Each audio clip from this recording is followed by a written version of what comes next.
Hello दोस्तों, जय हिंद। जैसा कि आप सभी को आप आज वीडियो देखेंगे तो पता ही हो जाएगा कि हमारा गुरुजी क्लासेस संस्थान आज गांधी जयंती मना रहा है। आज हम सभी जितने भी हमारे यहाँ सहयोगी अध्यापक हैं और विद्यार्थीगण सभी लोग उपस्थित हुए हैं गांधी जयंती मनाने के लिए। जैसा कि आप सभी को पता ही होगा कि गांधी जी आप एक महान प्रतिभा के धनी व्यक्ति है,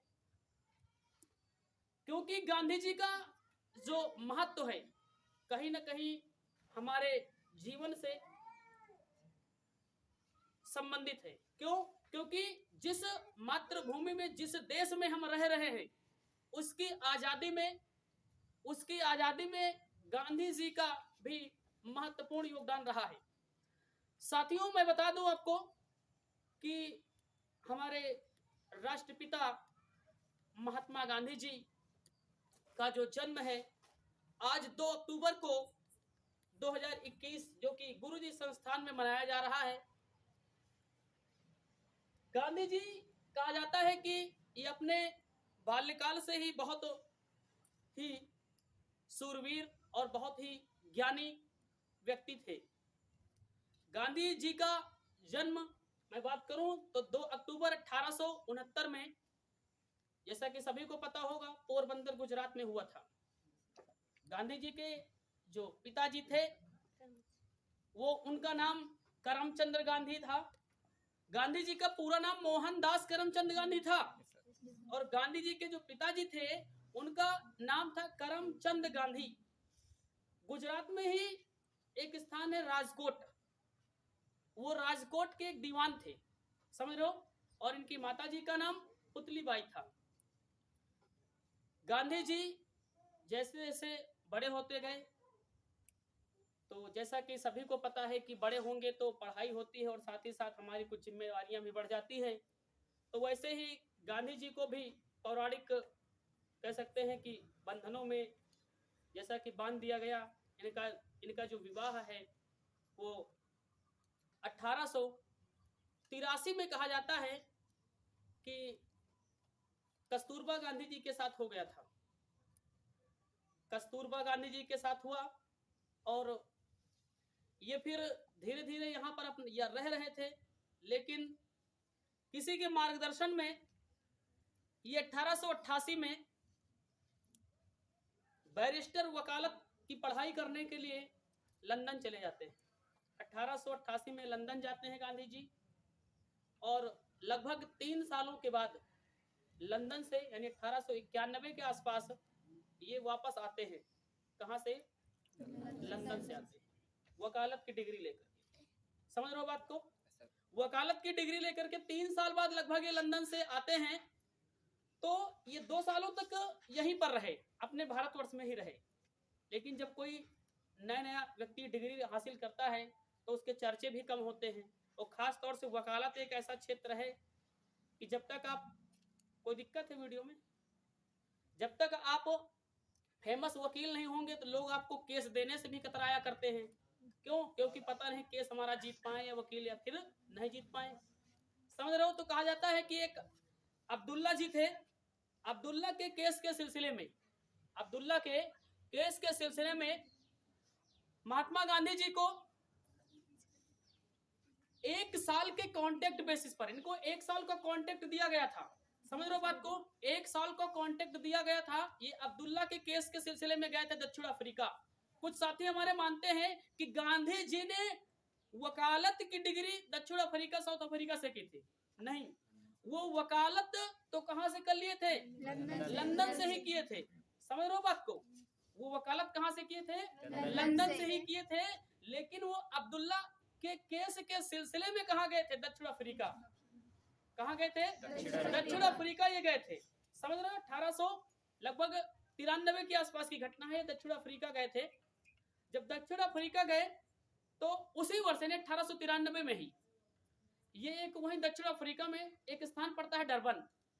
बहुत ही कहा जाता है कि बहुत ही उस टाइम इनके साथ बहुत ही गलत हुआ। डरबन एक स्थान है, डरबन से पिटोरिया जा रहे थे। डरबन एक स्थान है, डरबन से पिटोरिया, समझ रहे हो।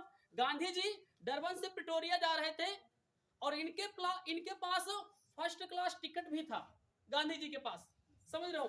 गांधी जी के पास फर्स्ट क्लास डिब्बे का टिकट भी था, लेकिन कहा जाता है कि उस टाइम दक्षिण अफ्रीका में गोरे और काले लोगों में बहुत ज्यादा नस्ल भेदभाव चलता था।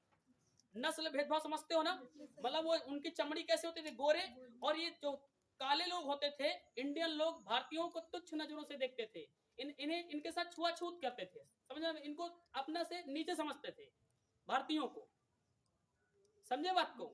तो इनसे कहा गया कि आप जो है फर्स्ट क्लास डिब्बे में कैसे आ गए।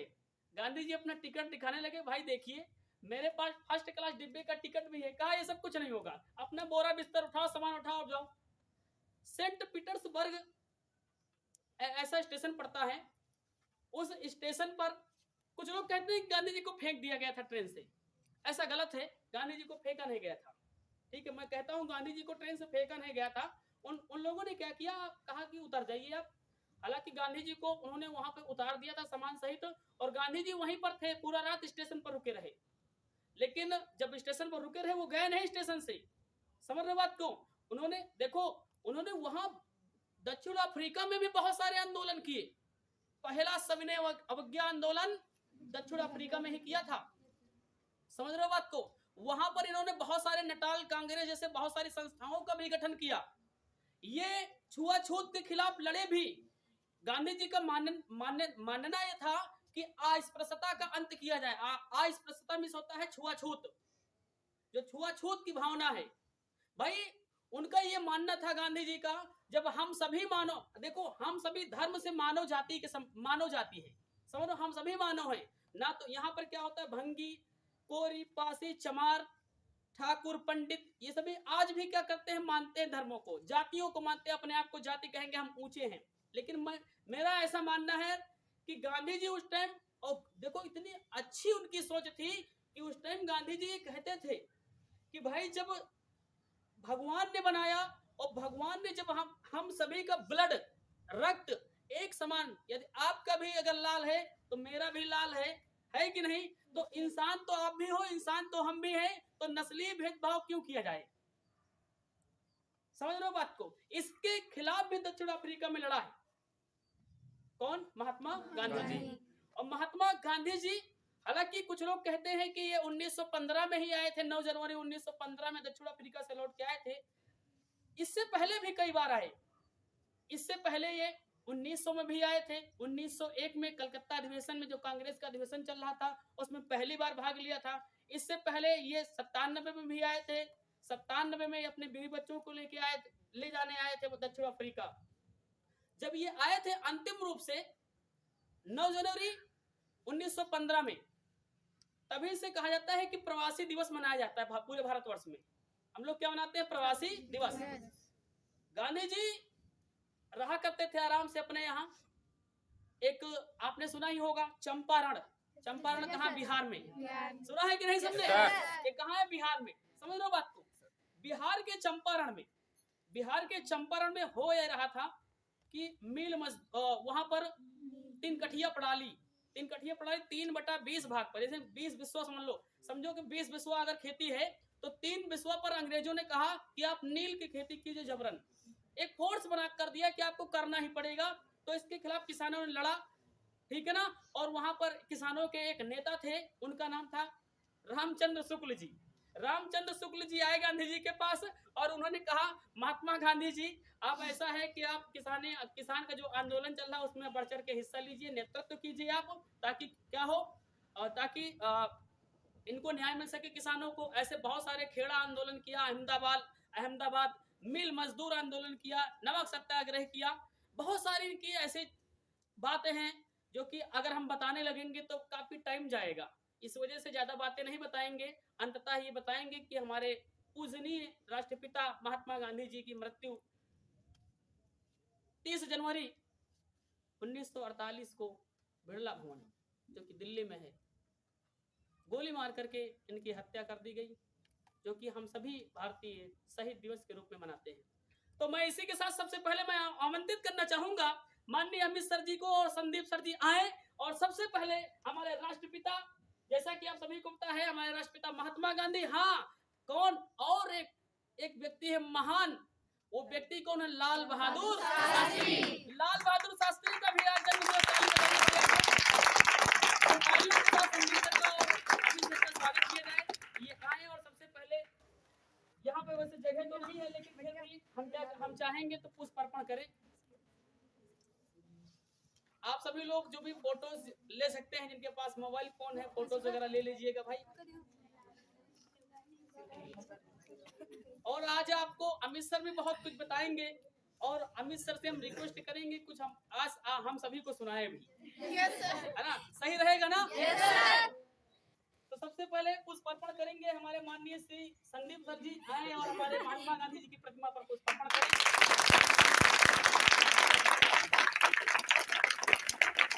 आइए सर, अमित सर आइए।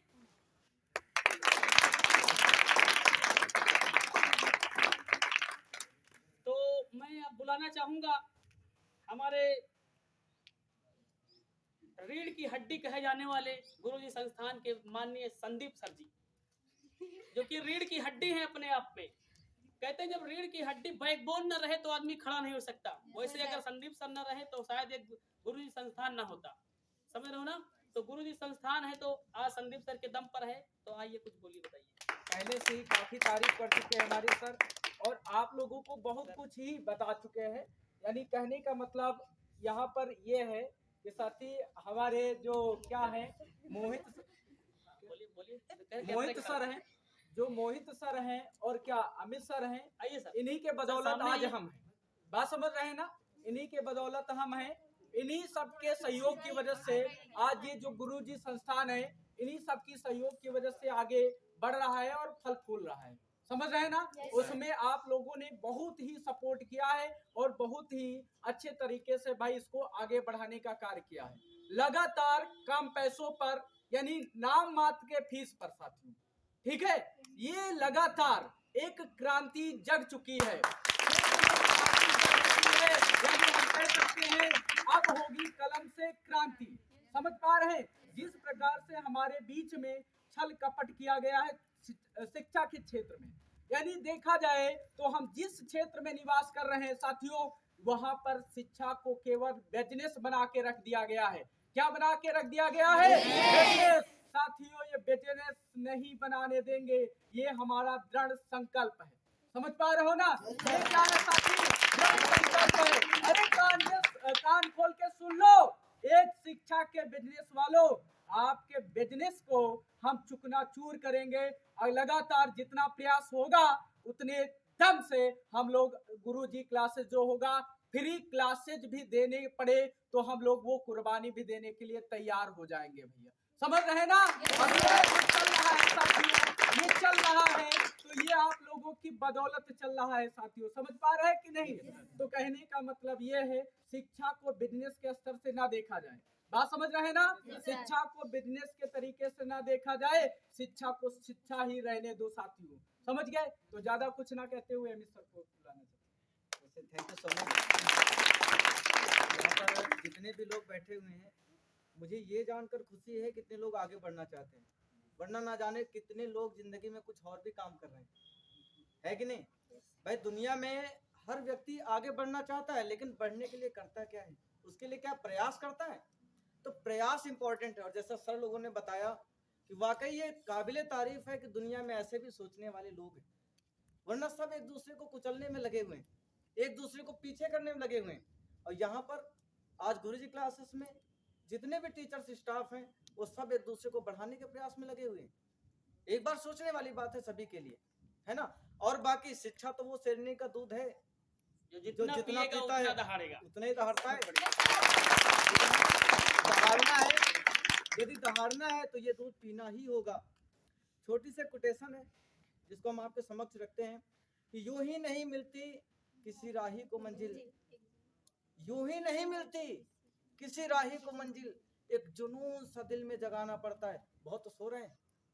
यूं ही नहीं मिलती किसी राही को मंजिल, एक जुनून सा दिल में जगाना पड़ता है, तो मैंने पूछा चिड़िया से कि कैसे बना तेरा आशियाना, आशियाना मीन्स घर, कैसे बना तेरा आशियाना?